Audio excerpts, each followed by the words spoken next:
very warm welcome to all the panelists. So we have heard the conversation a lot about digital natives, AI natives. I think on this platform, we'll be understanding more granular aspects, how things are working and what are the future trends. And with this thought, I will start with you, Matangi. Considering with UB being the corporate debt solution provider, nobody would have imagined it say, a couple of years ago. And how would you differentiate the fundamental difference between digital natives and AI natives? Thanks, Pratik. Good evening, everyone. So it's very heartening to see a word of AI natives. I don't know if you would have discussed it even a year back on this. So being in the field for a long time now, AI natives is an emerging companies. There are quite a bit of them at this point in time. So digital natives are those where you're born digital, you're born in the cloud, and things like that. AI natives are companies that kind of have AI as their core strategy, core offering, and that's what they're going in the market for. Of course, the most famous one in this at this point in time is OpenAI. So if anyone is wondering what is AI native, so that could be one way. But there is a lot of organizations out there which are offering their solutions and services and creating impacts primarily through AI and supported more by digital workflows or digital strategy around. But if you just look back also, this is not something absolutely a new concept. We are talking about AI native as a new concept. It also historically has a lot of roots in it. So there were organizations which were offering statistical consulting or take fundamentally risk decisioning, etc. Right? So they are born into core decision making driven by data. So the world of generative AI has propelled AI natives into the forefront, and here we are talking about it. And when we understand these differences, Matangi, is there any difference when it comes to integrating the technology into the business model? Any technology has to go by the business. Right? So there is no difference when it comes to integrating a digital solution or AI solution into business. Maybe AI, you need to understand business more, otherwise the depth of decision making cannot be unleashed, right? So if digital natives are about automating workflows and automating what was done manually, AI is about automating thinking. So you should be even more deeper with businesses while we are operating in this space. And possibly, if at all, it should be even more deeper. Okay. With that thought, Rahul, I'll come towards you. So Coca-Cola is being known as a legacy organization, having that kind of mark in the FMCG space. Do you think integrating technology, specifically AI, creates or has a different approach when we talk about digital or AI native organization versus a legacy organization like Coca-Cola? Thanks, Pratik, for having me here, first of all. I think, at least in terms of the consumers that we have, which we've seen over the years, there's not too much difference that I would be able to put through in terms of what a digital native is or an AI native is. All of our consumers or consumers which are having beverages, not just ours, but for competition as well, would have their preferred brands largely. Unless and until they are, of course, not available, then they would look at alternatives. So in terms of the customers that we have, whether they are born in the AI age or the digital age, I don't really see them having too many differences in terms of preferences that they would develop. Because all of what we have in terms of beverages is ingrained in terms of how we have been brought up. If you go a little bit west, then having a beverage as a part of your meal is a very normal thing. But if you would look at this in India, you would really not find too many households in which you would find people having a beverage along with a meal in itself. Now, would that differ across households wherein you would have people who are younger? I really don't think so. So at least in terms of consumers, as an organization, we do not really see too many differences when it comes to digital slash AI natives. Okay. This is more from the consumer side, Rahul. How about as an organization, you have legacy systems over there. How are you incorporating this technology, emerging technologies, or specifically AI, in your growth strategies? Uh, so the entire sales force that we have would be carrying, let's say, a tablet with them when they would go to any retail outlet to pick up orders. The kind of market share that we have, it is very important for us to have all of our refrigerators slash coolers having our products. There are markets in which we would be so dominant that we would have perhaps a 90% market share as well. Now, coolers for us are a very, very important asset because more than, so apart from, let's say, the capex, which we go into the factories, this is the second highest capex item for us. And we would be spending upwards of close to 200 crore every single year in just deployment of these coolers. Our beverages cannot be sold without these coolers, unfortunately, right? Because everyone would want the beverages cold. The way you would want your chocolates not melted, you would also want your beverages cold. Now, when we put our products into these coolers, obviously these would be penetrated by other competition, and also by, if you are giving a cooler to a dairy outlet, you would find milk, you would find curd, you would find paneer, and you would find vegetables as well sometimes stored in that cooler. How do we get to understand that what is happening there or not? Now, if we install, let's say, a camera on the top of a cooler or on the door of a cooler, and as soon as it opens, it gives us images of what is inside the cooler. And then the AI would tell us how many products are ours, what's the kind of cooler purity that we have, and what's the kind of competition products being stored inside. Similarly, and obviously we cannot have, let's say, cameras installed in every single cooler as well, because obviously there's a cost associated with it. There are outlets wherein my sales person is going on a frequent basis. So the tab that they would carry, they would again click a picture, and the picture in itself would be analyzed by AI, which would tell us the kind of purity that we would have for the coolers. Because unless the cooler is pure, we certainly cannot have more and more penetration in terms of our products in itself. So this would be the point of sale aspect. We've heard that Coca-Cola is also applying AI on the operational aspect as well within the organization, where it has its own AI tool. How is that helping the organization? So we have more than 17 different manufacturing units. We have more than 65 different lines where we manufacture our products across 15 different states and close to 4,000 people on street. There are 17,000 trucks which go in and out of our factories every single day. And there is more than 850 million cases which we have sold last year. By the way, just for your information, one case is close to about, on an average, about 20 bottles. So 850 million cases I'm talking of. That's the kind of operations that we have. And hence, there is obviously a lot of data that we have to go through. Data on brand level, there are as many different brands that we have, which we all know about. There are different pack sizes to it as well. There are different geographies, as I spoke about. And every single geography is very, very different. Like I mentioned that a state like an AP/Telangana, we have close to about 85% market share. In a state like Kerala/Tamil Nadu, our market share is less than 15%. Right? So different challenges in different markets, across different pack sizes, across different brands. So how do we understand what is being sold? Where is it being sold?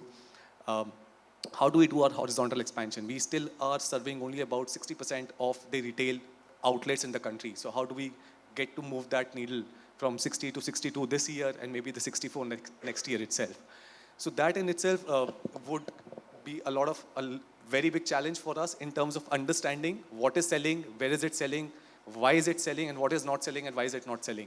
So I think that's what we are using our LLM models for, and there is a significant increase in the kind of volume that we have been able to sell over the last 3 years that we've seen. Okay. And it's great to see the kind of data that is getting generated within the organization as in your case, when it comes to operation, and even externally. And with that thought, Amit, I'll come to you to TrueReach AI. You are the truly GI native organization, if I say TrueReach AI, and it's all about BI analytics, which is all on data. When you are making the solution, how important of a component this AI is to you when you are thinking of your growth strategy? How have you imbibed it, the thought approach, if you could give us some glimpse into it? Sure. So I think we are very unique in terms of an AI company that out of our three co-founders, all three are actually business people. So yeah, so we all come from business background. We view this a bit differently. What we see this digital native and AI native part is that whatever you call digital native are companies that were trying to solve problems of businesses. For example, basically Coca-Cola's case, right? What happens with the fridge? Once the guy takes a photo and goes away, does somebody put milk packets in it? So that's basically a challenge. So that's what businesses are basically looking to solve. The AI part, basically, the way we see it is a tool. So it could be forecasting, it could be anomaly detection, it could be anything, right? So our view is that we are going to use AI, which is basically the tool, to solve the business problem by getting the AI, which is generative AI, to build SaaS for us. So unlike most companies, we do not have this model where you ask a question to basically a wrapper and a Gen AI gives you an answer. What we are doing is our AI, Gen AI, is creating the whole SaaS solution and deploying it. I'll take the example basically of Coca-Cola. So one way he mentioned is you put a camera and take a picture every time, but we know it's costly. The other way is that if somebody is not putting Coca-Cola in a fridge, right, after let's say 2 weeks, you can very easily see the difference in the pattern. And then you know that you have to send your guy to the store without informing the store guy that this is there. And then he will be able to take a picture, and that's how you can solve the problem. No, this is a whole process. And traditionally, this whole thing used to take like 6 to 8 months, and maybe a CR for maybe Coca-Cola, we are talking a couple of millions. We have actually deployed a similar solution for one of the top 10 apparel companies in India. We deployed the whole thing in 3 days, built and deployed in 3 days. Because instead of creating the solution with engineers, right, we have built a platform that created the SaaS solution specifically for the company, basically for that. So that is basically our approach. So unlike traditional SaaS, where you build a solution and you customize for a customer, our approach is we will use Gen AI natively in basically building solution. So we will build the SaaS specifically targeted for the customer. It will be built from scratch specifically for each of the customer. Now, how it helps us with growth is because, and I have basically sold AI earlier also, and Matangi actually was my colleague earlier, so we go a long way back. It was very difficult to convey to a CEO or MD what will be the output of this. For example, if I go and pitch to him, he'll say, okay, how do you tell me it will work? And then basically I'll have to tell him how many PhDs my team has. That's the only thing I have. With this, what we have done and we have approached this is, we have taken a data from these people, and within 3 days, basically we have trained our model, and we have given them a solution which is 90% accurate already deployed. So now we say, look, we have already done that. If basically you engage with us for let's say 2 months, we will take it to 99%. And that solves their business problem. So the budget problem is also solved in that case because there's revenue coming in and part of it basically is coming to us. So using this basically AI to actually show the solution to the customer has actually helped us grow really, really well. I'm telling you, we are closing enterprises in 3 meetings, which I've never done in my life. I was in Delhi on Monday. We closed 2 very big enterprises in a single day. Great. And I'm sure from here, and Rahul going to have some discussion with you, right? Saving the cost of the cameras. While AI is accomplishing so much in the industry with such innovative solutions, with traditional legacy organization also evaluating and adopting them, there's another thing which is going in the market, which is about AI replacing humans and human capabilities. So I'll come to you, Kumar, from although Hiver is all about collaboration. It's a collaborative tool and solutions that Hiver is providing. What is your take on this? Is it a myth or it's a fact? What's your opinion on this? Yeah, so let me tell you my not so popular opinion. AI replacing humans is a partially faulty concept to me. And to make that point, I'll take you 200 years back in time. Uh, just the start of era revolutionization. All the work was getting done by humans by hand, and then machines started coming. And there were suddenly strikes by laborers telling that, oh, these machines will take our job. And then that did not happen. Machines actually made the laborers more productive. The laborers who did not understand and who did not learn how to use machines, they became irrelevant. Now let us go 40 years back in time. Same story gets repeated with computers. When computers started evangelizing across the globe, the same strikes happening across the world that, oh, computers will take our jobs. That did not happen. People who used computers could extract more productivity, more efficiency out of their day-to-day work, and people who refused to use computers, they went irrelevant. And exactly the same story is getting repeated with AI. People who are telling that AI will steal our jobs, they are refusing to use AI to make themselves more efficient and more effective. And people who use AI as a companion, they will stay relevant going forward in the market. And I can quote my 10-year-old son. He is writing models. For him, AI is not a replacement for his productivity, for any of his activities. For him, AI is his day-to-day companion. And that's how he is living his life. So AI replacing humans is a completely faulty concept to me. Okay. Matangi, how would you give an example to support Kumar, or do you have a separate opinion? Replacing humans is quite far away, I think. But what at least I have seen, been in the industry doing all along data science, and popularly now called as AI, for 2 decades now. And the thing that I've seen happening more and more is more decision making moving to center stage AI, right? So I don't know if 3 years, 4 years back, AI would even be a boardroom conversation.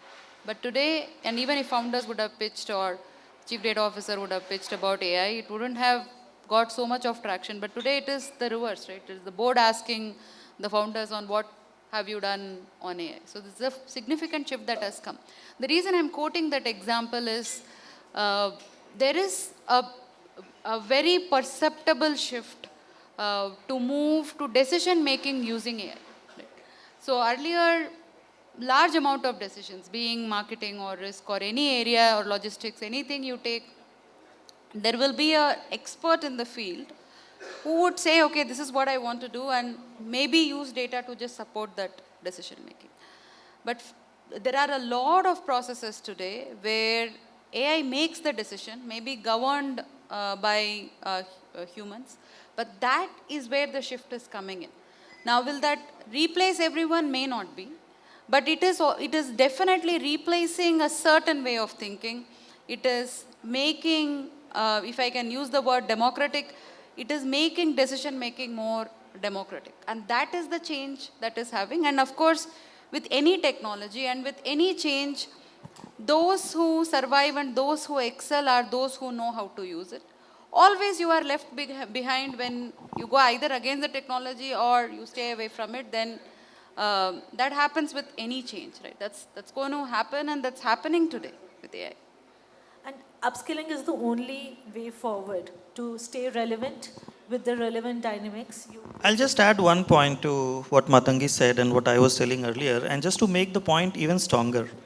In the software development, testing is an important part of the entire life cycle. And to do the testing, the first thing you do is you write the test cases, right? And for writing the test cases, you need the product requirement to be as an input source. Now, what we are talking about is you send as input the product requirement to the Gen AI, it will create all the test cases for you. That does not mean that we are replacing our QA engineers with AI. It is augmenting this capability, is helping the QA engineers to go deeper into what kind of test cases they should be writing and do more innovative work, do more creative work in terms of improvising on those test cases rather than just replacing the QA engineers and letting the AI write those test cases. So, upgrading creativity on a daily basis is something which the professionals need to ensure. And as this upgrading needs to be on a daily process, a lot of change is there which is happening. It's a dynamic world. And with that thought, Amit, I'll come to you. Gen AI has opened lot many doors, the kind of innovation that we have never thought of that is happening, and it's changing on a daily basis. With this dynamic environment, and it is also coming up with its own set of complexities, and you are taking care of all the data and writing providing these solutions.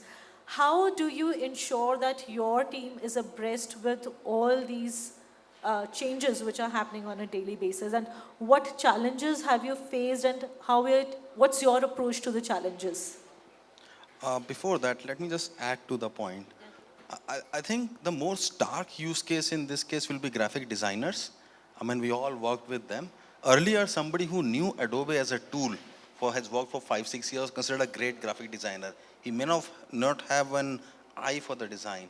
But with Gen AI, what is happening, the real designers who know how colors impact emotions, and I've worked with some of these, those will be able to basically do much, much more. They don't need to really understand a tool to basically get their creativity out. So some ways it will replace and some ways it will enhance humans. Now to your question, and it is actually crazy. I mean, it's like I don't know, you are being put on a Top Gun jet and this going around the sky, and you really don't know which way is up and which way is down, and it's a struggle really to keep up with all the changes. But couple of things basically we do to manage that. One thing is very clear, that the advances in Gen AI and the real discussions on AI and Gen AI include both of them, are actually happening on Twitter right now. There's no other platform that even comes close to that. So at least God's grace, there's actually that sanity there. Then the other part is, how do you really make sense of things? So two things basically. One, we use AI itself to make sense of things in terms of tracking trends and basically tracking what is happening. Second, we have built our own test bed. So whenever, and you know, like 10 models get released every day, and you really don't know which one is good, which one you should use. So we have some people dedicatedly running those model on these test bed, so that we can really make an educated or rather evaluate at our end itself basically whether which models are basically good, which models are better and all. Because I think one thing I've been seeing very clearly is that when people are training these models, they're actually gaming the models so that they come better on basically the typical standards. So a couple of things, but again, it's a very, very fast changing world. And some way it's better to be a startup in this world, because you don't have to go through basically a committee to get a change in direction. So actually it's a good place to be a startup right now. Great. Now, considering the time is very less left, and I would appreciate some prompt answers, but still covering all the aspects, with such kind of advancement, complexity, there also comes a question on the ethics and the potential biases which exist in the data, be it from within the organization or from the market. And with that thought, Kumar, I'll come to you. What's your approach to tackle all these challenges of data biasness? Okay, so you already said quick prompt answer, so I'll take a quick human psychology class. In my learning and the learning that we had in our team, there are 3 biases that we need to have in check while we are working with the data and feeding the data into AI model. First is the representation bias, which means your data that you are taking for learning purposes should represent the entire set of cohorts and not be biased towards a specific representative cohort. Second is confirmation bias, which means when you are evaluating the efficacy of an AI model, you have to keep the human assessment model out of it. And even if you are doing that, you have to be aware that the evaluation of the AI model by humans is not getting dominated by our own beliefs and values. And third is the evaluation bias, which means that even if we are using a large variety and broad set of data to train our models, we must test the model with a large set of variety and broad set of data. If we don't do that, then it's high chances that the model may not be spit out the right output. So these three biases is what my learning has been. Okay. And Matangi, I'll come to you. How does the digital initiatives interact with the AI strategies? Because as you mentioned that there's a difference, but there has to be some collaboration aspect also within the strategies. So how is it happening? See, AI makes sense only when there is large data as well as variety of data. The data also needs to change. Right? This is what will bring anything in AI to the forefront. So all of that happens when there is a very well thought and a scaled up digital strategy out there. So AI journey starts possibly from there in many organizations where the digital strategy is well thought out. There is volume, variety and velocity of data that is changing the landscape, and that would also a micro decision make sense in those kind of scenarios. An example could be a booking a cab. There is a pricing decision that is being made at that very second from that location, depending on your history and whether it is raining, where you want to go, etc. These are micro decisions at scale. So AI can make a fundamental difference when there can be micro decisions at scale, which means you need volume, variety and velocity of data to flow with. So digital strategy is an important part of it on which the AI wave can ride. Okay. That's what we are doing right now. If I say 5 years from now, so quick future trend that you see within your organization or say industry. Industry, I would like to answer. This is one, fancy that I have, that generation should become a reality, not only in text, but audio, video, everything put together. So what I wish things could happen, or, somebody here itself could make it happen, is that now we know about, when we talk about movie personalization, for example, we talk about among the available movies, something gets picked for you. But imagine a world where a movie is made for you. We know Pratik is like this, she likes to watch a certain set of movies, she likes certain ending, etc. So on the go, what if on demand movie gets generated for you? Right? So that's going on true, on demand, like on a literal basis, I would say. Kumar, a quick future trend 5 years from now for your industry. Let's have quick for rapid my fire industry, answers for this. how can I take the three, there are three personas in my industry. I work for a customer support B2B SaaS product, the end user, the customer support agent, and then the customer support supervisor. How can I stitch the length between these three? How can I take these three into a real metaverse powered by AI to generate the maximum amount of customer satisfaction and the highest amount of customer support efficiency and effectiveness? Great. Amit, over to you. Two quick things. One, universal basic income most probably will come. And second, most of the people will be working in humanities like movie making and all instead of tech. Great. Rahul? I think I would just wish to see that AI forces people to change a lot. Change, which is a real three-step process according to me. One is recognizing that there's a need to change. Second is ensuring that you don't want to maintain the status quo. And the third is to take the first few steps when you actually cannot see the entire staircase. I think that if AI can actually start forcing people to really change the way they look at things and the way they need to upgrade themselves in some terms of the skill set, I think that's top on my wish list. It's truly remarkable to hear the expectations. which clearly highlight a very key thing from digital native and AI native organization. They are not restricting AI to the functional and operational part. They are going beyond to the last stage to actually create an innovative product and services which is out and out there touching the lives of people. And I would say the legacy organizations are also not far from that thought. And with that, we'll close this panel. In case if you have any questions, you can definitely approach our panelists. They'll be available over here. Thank you so much.